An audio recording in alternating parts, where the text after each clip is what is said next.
Tchernobyl, Challenger, Deepwater Horizon, on est tous d'accord pour dire que ces catastrophes font froid dans le dos. Mais j'y pense et puis j'oublie, comme dit la chanson. On est tellement préoccupé par le respect des objectifs, la production, les problèmes du quotidien. Pourtant, ça n'arrive pas qu'aux autres. Pour prévenir les risques majeurs, votre rôle est essentiel. Il vous revient d'animer, de faire vivre une conscience partagée des risques les plus importants au sein des équipes. Pour cela, voyons ensemble quelques pistes d'action.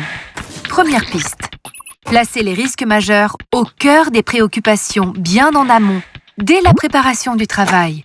En associant les entreprises intervenantes, passez en revue les situations à haut potentiel de gravité, les lignes de défense, les perturbateurs et parades. Bref, prévoyez les différents scénarios possibles. Deuxième piste, le jour J. Les risques les plus importants doivent être le maître mot de vos briefings et débriefings. Échangez sur les particularités de l'opération, les aléas du jour. Écoutez les remarques ou inquiétudes de vos équipes.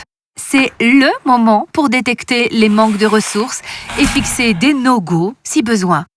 Pour rappeler l'importance non pas de se surveiller, mais de veiller sur les uns les autres. Lors du débriefing, faites le point. Vérifiez que les écarts signalés ont été traités.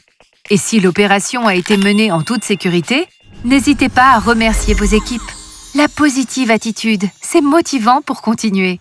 Troisième clé, pour une bonne prévention des risques majeurs, animez la remontée d'informations. Alors vous allez me dire, ce n'est pas facile pour les équipes de parler de ce qui ne va pas. Pourtant, un outil mal placé, un équipement abîmé, un planning trop serré peuvent avoir des conséquences graves. Alors, usez de votre bienveillance et encouragez cette remontée d'informations. Et ainsi, ensemble, vous pourrez détecter les problèmes, en discuter, les analyser et trouver des solutions. Et enfin, the place to be, comme on dit, c'est le terrain. Car c'est bien là que vous connaîtrez les conditions réelles de réalisation d'une opération. Là aussi, que vous débusquerez les difficultés concrètes qui pourraient engendrer des dérives. Là, enfin, que vous pourrez consacrer du temps aux échanges, tout simplement, et pourrez ainsi éveiller les consciences. Enfin, restons plus pragmatiques, la conscience des risques les plus importants. Alors, pas besoin d'attendre une catastrophe pour parler des risques majeurs.